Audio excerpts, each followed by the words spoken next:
Hello everyone, welcome back to Too Sweet MTG and welcome to Cube Tuesdays. In this series, I'm just going to spend a bit of time having a chat about a card or a topic that I really like in Cube. And this week, we're going to be talking about one of my favourite cards in all of Cube, Survival of the Fittest. What does it do? Why is it good? When to draft it? How to play it, I guess. And just why it's an awesome card and why you should think about playing it yourself. So what does Survival of the Fittest actually do? It is 1 and a green for an enchantment that has pay a green and discard a creature card. You then search your library for a creature card, reveal that card and put it into your hand, then shuffle your library.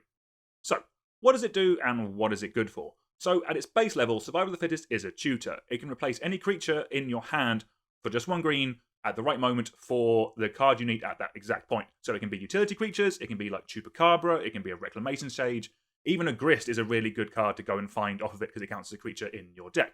But it also is a tutor for combo pieces if you have them in your cube. It's also just really good at putting creatures into your graveyard. If you are a Reanimator deck, you can discard a creature card, go and find your big fat reanimation target, put that into the graveyard, and then go and get another one as well. If you team this up with a card like Recurring Nightmare, you can just be continually sacking and discarding creature cards, getting the best things from your deck again and again. The value gets out of hand really, really quickly. It also works really well in any deck that cares about the number of creatures in your graveyard. So like your classic spider spawning deck that makes spiders equal the number of creatures in your graveyard, stuff like that. Also works really well with Delirium, as you can kind of discard enchantment creatures or artifact creatures to get up your Delirium as well. The fact that it also enables you to discard a creature while shooting for another one is really, really strong. Like, for example, if you have like Madness in your cube with things like Root Wallers, you can pay a green to discard your Root Waller, put it into play, and then go and get another one as well. That's really, really strong. So that's kind of what the card is good at. The kind of decks it goes into, as you kind of said, any kind of graveyard-based deck, Reanimator, Madness, Graveyard Matters, like creatures combos running green, like things like Persist combos, or to be honest, any kind of green mid-range deck would also be fine running it as just a way of kind of going up your chain and just getting you the right creature that you need at that time. Like mid to late game, if you draw your Llanowar Elves and it's going to be a bit outclassed on board, you can just cash it in and go and get your Questing Beast, something like that. Next up is when should you draft it? Now, I take this very early on. I actually highly pick this card because it kind of does everything I want to do in Magic. All the deck that it kind of supports, I really, really like. Now, that's probably not correct for everyone. There are power levels and such to take into consideration here. I personally think if you are in any kind of graveyard-based deck and you haven't got your second colour yet, you slam dunk Survival of the Fittest. Likewise, if you're a creature combo deck, I would highly take it as well, as it's just a repeatable way of tutoring up your 2-3 creature card combos and really lets you get going with them.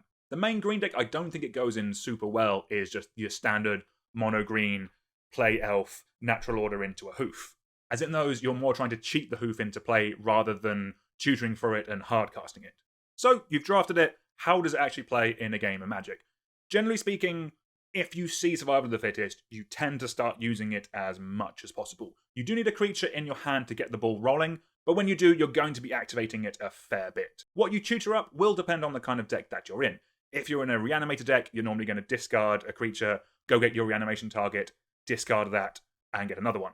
If you're in a creature combo deck, you're going to go get your Devoted Druid or your Vizier of Remedy, something like that. In a Graveyard Matters deck, like the size of your graveyard and the number of creatures in it, Matters deck, if you're in something like that, you're just going to be activating this with all the green mana that you have to just fill up your graveyard as quickly as possible. It also works really nicely with cards that have Dredge, because you can discard the Dredger, then dredge when you would draw a card to put it back into your hand to discard, and just fill up your graveyard really, really quickly. It's when Survival is in a Madness deck that things get really stupid really quickly. If you have these in your deck, and if you're in a Madness deck, I would highly recommend drafting these. The first thing you do is go and put your Vengevine in the graveyard. Then you go and get a Root Waller, discard that comes into play. You go and get another Root Waller, put that into play, and then your Vengevine will come back. That is really, really strong and really, really dumb Magic. I have lost a game in Cube where my opponent mulliganed to 5. I thought see something out of their hand. They top-decked Survival of the Fittest and then just did that chain that I just mentioned, and I lost super, super quickly. It is an extremely strong card in that kind of deck, and it is a ton of fun. In terms of alternatives, there are imitators that aren't as strong, but are still serviceable.